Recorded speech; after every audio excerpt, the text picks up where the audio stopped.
Welcome to the Deep Dive. Today, we're diving deep into the trial of Alex Murdaugh. Oh, yeah, This case has really captivated everyone you know, it and you've has. sent us a ton of material on this one, articles, transcripts, even some Wikipedia pages. Wow. So you're clearly looking for a deep understanding of this whole thing, and we're going to try to give you that. So Absolute. we're going to go beyond just, the headlines and really examine the evidence, the testimonies, all the legal arguments that ultimately led to Murdaugh's conviction. Yeah, that's a big one. Okay, so let's unpack this. Yeah. Because, this story has so many twists and turns, it's hard to know where to even begin. You've got this powerful legal family in South Carolina, accusations of financial crimes, and then the shocking murders of his wife Maggie and son Paul. Yeah. It's a lot. I'm glad to have expert speaker here with us to help make sense of it all. Happy to be here. What's so fascinating about this case is how seemingly unrelated events, like a fatal boat crash, financial misdeeds, and then the murders, all connect to tell this story of a man whose life was just unraveling. Yeah, it's like each piece of the puzzle you uncover just reveals another layer of complexity. Exactly. So before we get into the specifics, let's just set the stage a little bit. The Murdaugh family is practically a dynasty in the low country region of South Carolina. For over 80 years, 3 generations held the position of solicitor, the chief prosecutor. Wow, that's a long time. It is. That's a lot of power and influence. No wonder they were considered a legal dynasty. They basically shaped the legal landscape of the region. Exactly. Mm-hmm. And Alex Murdaugh, he's a 4th-generation lawyer, continued that legacy.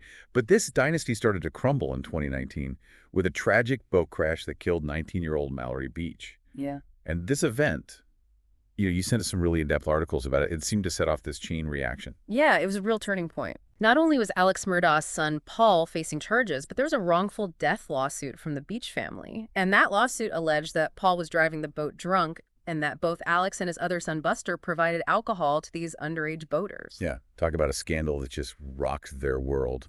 And as we often see, scandal leads to scrutiny. And in this case, it exposed another side of Alex Murdaugh, his alleged financial crimes. The boat crash was really just the beginning. There was this whole web of financial schemes that seemingly went back decades. Murdaugh was eventually indicted on 102 grand jury criminal charges and 19 indictments related to financial fraud and drug offenses. That's a lot. It is. And, you sent in an article that really detailed these accusations. He was accused of embezzling millions of dollars from his law firm and clients, just betraying the trust that had been built over generations. And the timing is what's so crucial here. Just days before the murders of Maggie and Paul, a judge had scheduled a hearing for Murdaugh to disclose all his financial records. And get this, Maggie had even hired a forensic accountant, maybe suspecting her husband's activities. Oh, man. The pressure must have been immense. It really paints a dark picture of what was happening behind the scenes. And then on June 7th, 2021, Maggie and Paul were found murdered at their family estate, Moselle. Yeah, a brutal crime. There you go. Both shot at close range with multiple guns. No immediate suspects. It's hard to imagine the shock that rippled through the community. From the very beginning, there were a lot of questions swirling around Alex Murdaugh. He claimed to be innocent, of course, but there was no murder weapon, and his alibi seemed shaky at best. You even highlighted some articles that questioned the initial investigation by law enforcement. Right, there were allegations of police pressure to protect Paul from those charges in the boat crash because of the family's influence. And some even questioned the lack of diversity on the prosecution team. It was mostly white men with just one female lawyer. Yeah, these points that you highlighted, they really raise important questions about whether justice could truly be served in a community where one family held so much sway. Now, you also sent in some articles that delved into the digital forensics, and this Snapchat video in particular seems to have just blown a hole in Murdaugh's alibi. It placed him at the crime scene just minutes before the murders. Yeah, and there's more. There was audio from a kennel video that seemed to capture Alex's voice as well, further challenging his claim that he wasn't near the kennels at the time of the murders. It's like this digital trail leading right back to him. And on top of that, cell phone data and location tracking contradicted his statements about his movements that night. It's like the evidence was mounting with each new piece of technology. Yeah, this digital evidence was absolutely pivotal. It painted a completely different picture than the one Alex Murdaugh was trying to present. The investigation also uncovered gunshot residue on Alex's clothing, suggesting he was close to the shootings. And to add to that, ballistics evidence linked the murders to weapons owned by the Murdaugh family. It felt like the walls were closing in. And then you have the testimonies. Several friends of the family identified Alex's voice in that kennel video. It was a huge blow to his credibility. Yeah, it must have been incredibly difficult for them to testify against someone they knew, especially given how high profile this case was. But their testimonies, along with those from law enforcement and forensic experts, really seemed to strengthen the prosecution's case. Yeah, they laid out all the evidence, very carefully explained its significance, and connected the dots for the jury. And then in a really surprising move, Alex Murdaugh decided to testify in his own defense. He admitted to lying and stealing, but he vehemently denied killing his wife and son. Yeah, that decision to testify was a risky gamble. It allowed the prosecution to cross-examine him, pick apart his story, and highlight all the inconsistencies. It seems like that gamble might not have paid off. But even with a guilty verdict, this case is far from over.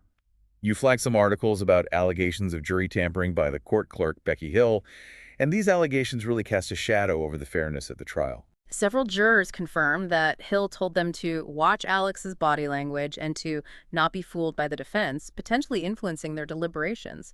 I mean, serving on such a high-profile case must have been incredibly stressful, and those pressures clearly had an impact on the jury. It makes you think about the human element in even the most carefully constructed legal proceedings. And speaking of human elements, we can't forget Becky Hill's book, Behind the Doors of Justice, The Murdaugh Murders, co-written with Neil Gordon. It offers a really interesting insider's perspective on the trial and adds another layer to this already intricate story. It does provide a very unique viewpoint. But even with these lingering questions, the jury ultimately reached a verdict guilty on all 4 charges: 2 counts of murder and 2 counts of possessing a weapon during the commission of a violent crime. And that verdict came with a heavy sentence, 2 life sentences without the possibility of parole. Yet Alex Murdaugh has filed an appeal, meaning this legal battle is far from over. It will be very interesting to see how the appeal unfolds and what, if any, impact the jury tampering allegations will have on the final outcome. It's definitely keeping all of us on the edge of our seats, wondering what could possibly happen next in this already twisting tale. But before we delve into the potential impact of the appeal, let's take a step back and consider the financial predicament that drove Alex Murdaugh to steal from his clients and his own law firm. You're right, it's easy to get caught up in the drama of the murders, but his financial downfall is a critical piece of this puzzle. And that's where we'll pick up in part 2 of this deep dive.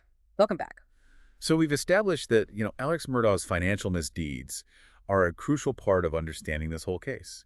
We talked about his family's legal legacy, the pressure to uphold that reputation, but what really drove him to such desperate measures? That's what I keep coming back to.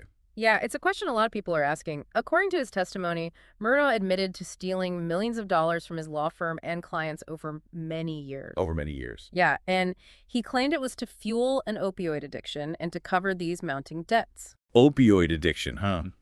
That just adds another layer of complexity to this whole story. Makes you wonder if his addiction could have impaired his judgment and led to this downfall.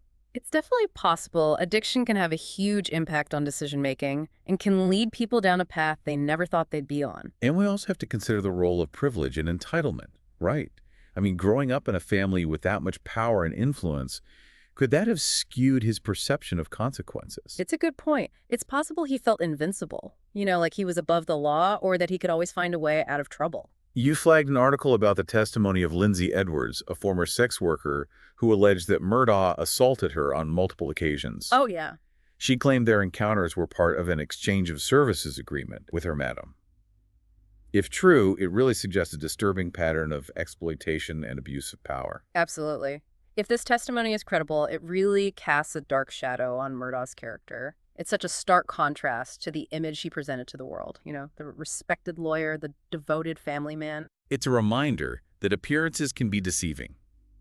Even those we hold in high regard can be hiding secrets and engaging in really harmful behavior. This case really makes you question how well you can ever truly know someone. Absolutely. It really underscores how money, power, and addiction can corrupt anyone, even those who seem to have it all. It raises some uncomfortable questions about the systems that allowed this kind of corruption to thrive. But for now, let's shift our focus back to the trial and the legal arguments that led to Murdaugh's conviction. One of the key strategies used by the prosecution, and something you highlighted in your notes, was to present evidence of Murdaugh's financial crimes, arguing that they provided a motive for the murders. Right. They basically painted him as a man on the verge of exposure, desperate to distract from his wrongdoing. They argued that he killed his wife and son to avoid facing the consequences of his financial unraveling. It was a bold strategy, and it seems like it really resonated with the jury. But the defense argued that this evidence was irrelevant and prejudicial, unfairly portraying Murdaugh as a bad person without directly connecting it to the murders. Yeah, it's a common defense tactic to try and shift the focus away from negative character traits. But in this case, the judge allowed the financial evidence, believing it was relevant to establishing a motive. And the jury ultimately agreed. It's really interesting how legal strategy can be so crucial in a case like this.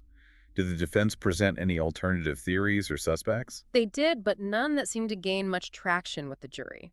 They emphasized the lack of a murder weapon and suggested the possibility of an unknown assailant. Someone with a grudge against Paul may be stemming from the boat crash. It makes sense that they would try to cast doubt and shift blame, but without concrete evidence to support these claims, it seems like a tough sell. It was. The prosecution's evidence, especially the digital trail linking Murdaugh to the crime scene, was just much more compelling. And then there's Murdaugh's own testimony. His admission to lying and stealing, along with his inconsistent statements, likely damaged his credibility with the jury. Yeah, his decision to testify was a gamble, and it seems like it backfired, giving the prosecution more opportunities to weaken his defense. It's like his web of deceit finally caught up with him. Mm. But even with the guilty verdict and the 2 life sentences, this legal saga is far from over. He's filed an appeal, and there's still those lingering questions about the fairness of the trial because the allegations of jury tampering. Right, those allegations are serious. If Murdaugh's legal team can prove that the jury was influenced by outside forces, it could lead to a new trial. It really raises questions about the integrity of the judicial process. We also need to think about the impact of this case on the Murdaugh family legacy. Their name, once synonymous with legal prowess, is now forever linked to scandal and tragedy. It's a dramatic fall from grace, for sure. A reminder that even the most powerful families are not immune to the consequences of their actions. It makes you wonder what's going to happen to the family's law firm. How will the community where they held so much influence move forward? It's like a Greek tragedy watching this family dynasty crumble under the weight of secrets and misdeeds. And it's not just about the Murdaughs themselves.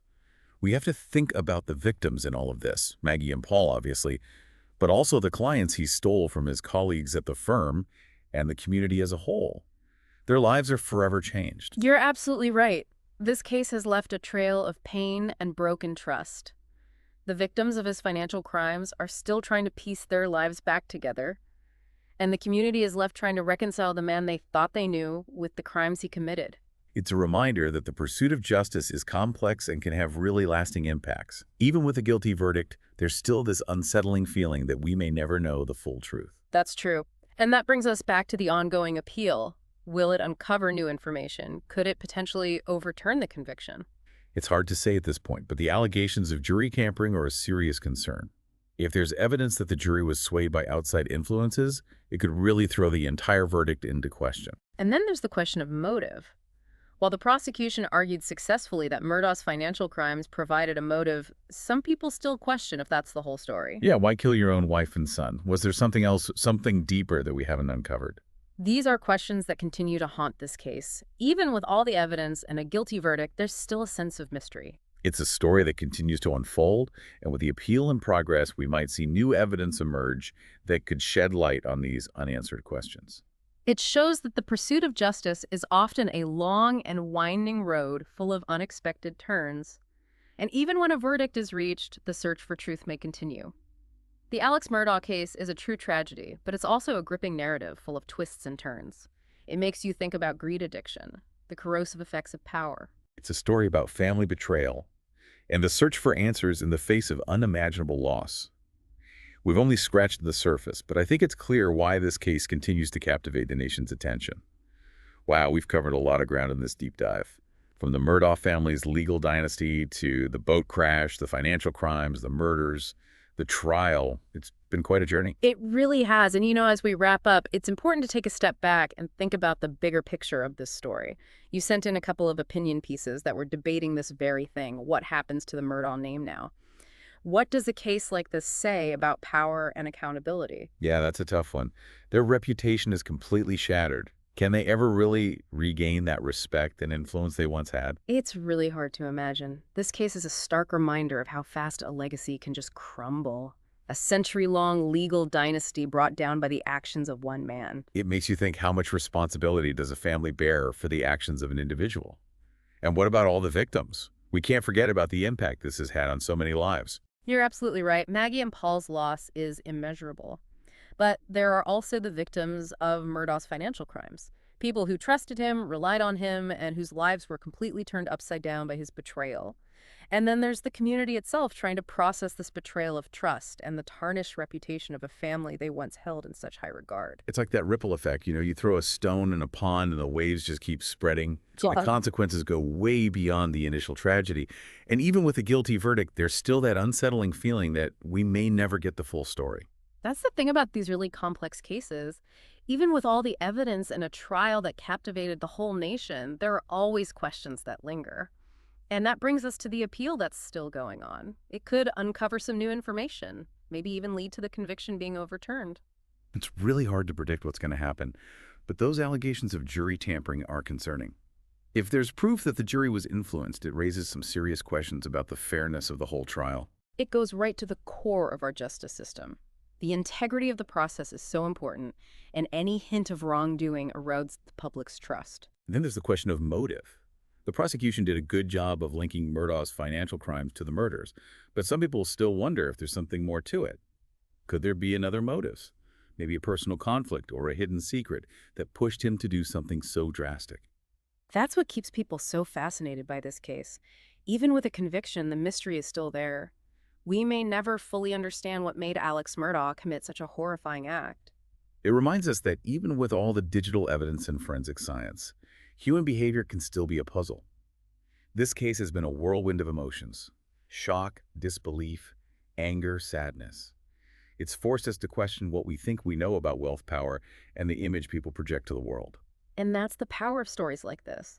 They make us confront those uncomfortable truths about ourselves, our communities, and the systems we depend on. It challenges us to really think critically and to grapple with these really difficult moral questions. It's a story that's going to be talked about and analyzed for years to come. The legal battles may go on, but the impact of this tragedy will resonate far beyond the courtroom. As we wrap up this deep dive, I'm left with this feeling of sadness for all the victims and a renewed appreciation for how precious life is and how important it is to seek truth and justice, even when it's hard and the answers seem impossible to find.